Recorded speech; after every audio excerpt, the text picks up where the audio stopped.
Panorama group, जो सोचता है वो करता है। देश में जब किसी घटना को लेकर आक्रोश हो तो ऐसे में कुछ लोग ऐसे भी होते हैं जो कैमरा सेट कर लेते हैं, स्क्रिप्ट तैयार कर लेते हैं और फिर सरकार को लताड़ने की विधा में डॉक्टरेट की डिग्री निकालकर सोशल मीडिया पर प्रवचन देने लगते हैं। अब 22 अप्रैल को पहलगाम में जो हुआ वो सिर्फ एक आतंकी हमला नहीं था, वो भारत की जमीर पर चोट थी। 28 मासूम लोग मारे गए, पर्यटक, नेवी ऑफिसर और एक आईबी अधिकारी। लेकिन अफसोस, कुछ लोग ऐसे समय में भी अपने YouTube चैनल का एल्गोरिदम ट्यून करने में लगे रहे। इनकी चिंता न तो शहीदों की थी न ही देश की, इनकी चिंता थी क्लिक थ्रू रेट और व्यूअर रिटेंशन की। अब सबसे पहले आते हैं उस यूट्यूबर संत पर जो हर बड़े राष्ट्रीय हादसे के बाद प्रकट होते हैं। जी हाँ, हम बात कर रहे हैं ध्रुव राठी की, जिनका लेटेस्ट वीडियो पहलगाम हमले पर ऐसा है जैसे उन्होंने पाकिस्तानी मीडिया विंग से इंस्पिरेशन ली हो। इस वीडियो में उन्होंने सरकार को तो रगड़ के रख ही दिया, लेकिन आतंकियों के लिए उनके पास गहन विश्लेषण और संवैधानिक दृष्टिकोण था। उन्होंने कहा कि पहलगाम हमला एक खुफिया विफलता है और इसके पीछे सत्ताधारी दल की लापरवाही जिम्मेदार है। वाह राठी जी, आप पाकिस्तान को थैंक यू कहने से क्यों बच गए फिर? अच्छा, हो सकता है वो हमें अगली वीडियो में सुनाई दे। इसके अलावा राठी जी ने ये भी कहा कि सरकार इस हमले का इस्तेमाल आगामी चुनाव में करेगी। खैर, ये तो बिल्कुल वैसा ही था जैसे कोई पुरानी VHS टेप निकालकर बार बार वही फिल्म दिखाता हो। पहलगाम का जिक्र तो हुआ, लेकिन आईबी ऑफिसर और नेवी ऑफिसर की शहादत पर 2 शब्द नहीं निकले उनके मुंह से। राठी जी, आप ISI के ऑफिस में RTI डाल दीजिए, हो सकता है आपको अगली वीडियो की स्क्रिप्ट वहीं से मिल जाए। अब बात करते हैं नेहा सिंह राठौर की, जिनके पास न माइक की कमी है न जहरीली तुकबंदियों की। हमले के बाद सरकार बिहार चुनाव में लाभ उठाएगी। पहलगाम हमले पर उनका ये बयान सुनकर ऐसा लगा जैसे चुनाव आयोग उनसे ही रणनीति सीख रहा हो। साथ ही उन्होंने एक वीडियो में तंज कसते हुए कहा कि जो रूस यूक्रेन युद्ध रोक सकता है वो क्या अपने देश में आतंकी हमला नहीं रोक सकता? इस पर तो रूस की खुफिया एजेंसियां भी सोच में पड़ गई होंगी कि भाई इनके स्रोत आते कहां से हैं।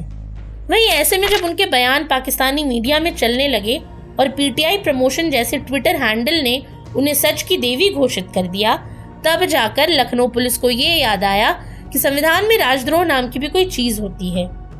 FIR दर्ज हुई तो नेहा जी ने तुरंत X पर गरीबी का रोना शुरू कर दिया। नेहा जी, सरकार से सवाल पूछना गलत नहीं है, लेकिन सवाल की टाइमिंग और टोन भी देख लीजिए जरा। ये तो बिल्कुल वैसा ही है जैसे किसी की मौत पे किसी ने DJ बजा दिया हो। अब आते हैं पत्रकार से यूट्यूबर बने रवीश कुमार पर। रवीश बाबू अब पाकिस्तान के लिए हथियार बन रहे हैं। जब भारत ने पाकिस्तान को मिलने वाले पानी पर नल कसने की बात कही तो रवीश बाबू ने माइक उठाया, कैमरा ऑन किया और फिर वही किया जो वो सबसे अच्छे तरीके से कर सकते हैं, हंसी के पर्दे में देश की नीतियों का मजाक उड़ाना। रवीश बाबू बोले कि क्या सतलुज और व्यास को बांधकर रोका जा सकता है? अब कोई इनको बताए कि इंजीनियरिंग का मामला है, फेसबुक लाइव का नहीं। साथ ही सेल्फ प्रोक्लेम्ड सत्य के सौदागर रवीश कुमार ने सवाल उठाया कि 6 नदियों का पानी कौन रोकेगा, प्रकृति या मोदी जी के मंत्री? जैसे जल शक्ति मंत्रालय बच्चों का कोई साइंस प्रोजेक्ट हो और प्रधानमंत्री वहाँ वाटर मैजिक शो कर रहे हो। रवीश जी को शिकायत थी कि YouTube चैनल पाकिस्तान को पानी बंद करने की वकालत कर रहे हैं। उन्होंने कहा उनके थंबनेल देखकर ऐसा लगता है जैसे इन्होंने नदियों के बारे में सिर्फ वाटर किंगडम के टिकट से जाना हो। अब उन्हें कौन बताए कि इनकी रिसर्च उतनी ही गहरी है जितनी बच्चों की स्विमिंग पूल। और तो और उन्होंने ये भविष्यवाणी भी कर दी कि अगर भारत पानी रोकेगा तो पाकिस्तान सूखेगा और भारत डूबेगा। वाह रवीश जी, इस जल संतुलन का रहस्य तो खुद भगीरथ जी भी नहीं जान पाए थे। आप तो उनसे भी ऊपर, उनसे भी महान हैं। इसके बाद पाकिस्तान, जो अभी तक नेहा सिंह राठौर के गानों से प्रोपेगेंडा चला रहा था, अब कहीं रवीश जी के वीडियो को हथियार बनाकर ये ना बोलने लगे कि देखिए जी, भारत खुद ही मान रहा है कि हमला उसने खुद ने कराया है। रवीश जी, आप रावलपिंडी में जाके एंकरिंग क्यों नहीं करते? यहाँ खड़े होके वहाँ की एंकरिंग क्यों करते हो? अब बात करते हैं उन नेताओं की जिनके लिए पहलगाम हमला नया प्राइम टाइम मौका था, जहाँ बयान देने की टाइमिंग सबसे बड़ा हथियार है। महाराष्ट्र कांग्रेस के नेता विजय वडेट्टीवार ने आतंकियों के शेड्यूल पर प्रकाश डाला और बताया कि आतंकी इतना बिजी होता है कि उसके पास किसी का धर्म पूछने का समय नहीं होता। मतलब यही ना कि आतंकवादियों को जल्दी होती है। किस बात की जल्दी? उन्हें ट्रेन पकड़नी है, ऑफिस की मीटिंग छूट रही है, क्या करने में बिजी होते हैं? उन्होंने ये भी कहा कि आतंकवादी का कोई मजहब नहीं होता, ये तो खैर शायद उन्होंने किसी पुरानी मुहावरे की किताब से लाइन चुराई होगी जो 90 के दशक में चला करती थी। वहीं तृणमूल कांग्रेस की मर्जीना खातून ने तो जैसे सस्पेंस थ्रिलर का स्क्रिप्ट लिख डाला। उन्होंने कहा ये सब बीजेपी ने करवाया ताकि जनता वक्फ बोर्ड वाले मुद्दे से भटक जाए। हाँ जी बिल्कुल, अब आतंकवादी वक्फ बोर्ड पर डिबेट करने लगे हैं और भाजपा उन्हें किराए पे बुला रही है।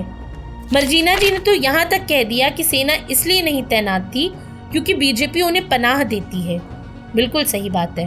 अब अगली बार आप सेना की जगह व्हाट्सएप यूनिवर्सिटी के मॉडरेटर्स को भेजिएगा फौज में। इसके अलावा पूर्व केंद्रीय मंत्री सैफुद्दीन सोज ने अपील की है कि सिंधु जल समझौता ना रोका जाए क्योंकि पाकिस्तान की ये लाइफलाइन है। उन्होंने चेतावनी दी कि अगर पानी रोका तो पंजाब और कश्मीर दोनों डूब जाएंगे। अब शायद वो पाकिस्तान के लिए खुद भारत में सिंचाई मंत्री का काम कर रहे हैं। उन्होंने तो यहाँ तक कह दिया कि कभी कभी बंदूकधारी पगला जाते हैं। ये सही है, मतलब आतंकवादी अगर पगला जाए तो उसे माफ कर देना चाहिए। जैसे उसने किसी पे गोली ना चलाई हो, गलती से किसी बस में चढ़ गया हो, इसीलिए माफ कर दो, अगले स्टॉपेज पे उतार देंगे। इसके अलावा कर्नाटका के कांग्रेस मंत्री तिम्मापुर ने दावा किया कि नाम और धर्म पूछने की बात अफवाह है। ये खुफिया तंत्र की विफलता पर पर्दा डालने के लिए कहा जा रहा है। ये सही है, मतलब पीड़ितों की गवाही भी अब खुफिया एजेंसियों की स्क्रिप्टिंग का हिस्सा है। मंत्री जी ने पुलवामा और कारगिल तक को जोड़ दिया और कहा कि ये सब केंद्र सरकार की विफलता है। अब शायद वो अगली बार 1857 की क्रांति भी मोदी जी के ऊपर ही थोप देंगे। इसके अलावा यूडी मिन्स, रॉबर्ट वाड्रा, सिद्धरामैया और मणिशंकर अय्यर, इन सबका योगदान ऐसा रहा जैसे किसी शादी में बारात नहीं आई लेकिन बैंड बाजा पहले बज गया। वाड्रा जी के बयान को तो खैर पाकिस्तान ने ऐसे लपका जैसे 70% छूट की सेल हो। वहीं मिंज साहब तो मानो चीनी राजदूत बनकर भारत की हार की भविष्यवाणी कर बैठे। इसके अलावा तेलंगाना के सीएम रेवंत रेड्डी ने इंदिरा गांधी को याद करके कहा कि ये सरकार कुछ नहीं कर रही, इंदिरा जी की सरकार होती तो बताती। अब कोई इन्हें बताए कि इंदिरा जी ने ऑपरेशन ब्लू स्टार चलाया था, ट्विटर थ्रेड नहीं चलाया था। देश में खून बहा है और ये नेता है कि ट्रोल पे ट्रोल किए जा रहे हैं। वहीं डॉक्टर माद्री काकोटी उर्फ डॉक्टर मेडूसा ने भी यूट्यूब पर एक वीडियो डाला जिसमें सरकार की आंतरिक सुरक्षा पर उंगली उठाई गई। सवाल पूछा गया कि दोषियों को पकड़ा क्यों नहीं गया। पूछना गलत नहीं है, लेकिन ये सवाल तब पूछना जब जवानों की लाशें भी दफन नहीं हुई हो। क्या ये संवेदनशीलता है या सस्ती प्रसिद्धि की भूख, ये समझ नहीं आ रहा। और डॉक्टर काकोटी का बयान पाकिस्तान में खूब चला, जैसे एनडीटीवी नहीं पीटीवी का कोई स्पेशल सेगमेंट करके बैठी हो। इसके अलावा श्रेष्ठा झा, उसाफ खान और इनके जैसे अन्य लोग, ये सब सोशल मीडिया के सावधान इंडिया संस्करण हैं, जिनके पास हर हमले की वितरूनी साजिश की थ्योरी तैयार होती है। #इंडियन फॉल्स फ्लैग जैसे हैशटैग के साथ ये बताने लगते हैं कि भारत खुद अपने नागरिकों को मरवा देता है। वाह भाई, अब तो पाकिस्तान के इन्फ्लुएंसर्स भी इनकी प्रोफाइल को फॉलो करके सावधान पाकिस्तान जैसा सीरियल बनाएंगे।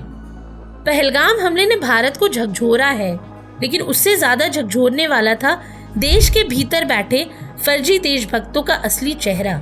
नेहा सिंह राठौर, ध्रुव राठी, डॉक्टर मेडूसा, मिन्ज, रेवंत, ये सब उस ब्रिगेड के हिस्से हैं जो लोकतंत्र के नाम पर देश विरोध की फसल उगाते हैं। लेकिन अब देश जाग चुका है। जनता सिर्फ सत्य नहीं, राष्ट्रीयता से जुड़ा सत्य सुनना चाहती है। और ये प्रोपेगेंडा पंडित चाहे कितनी भी झूठी कहानियां बुन ले, जनता अब टीआरपी से नहीं देशभक्ति से तय करेगी कि किसे देखना है और किसे अनफॉलो करना है।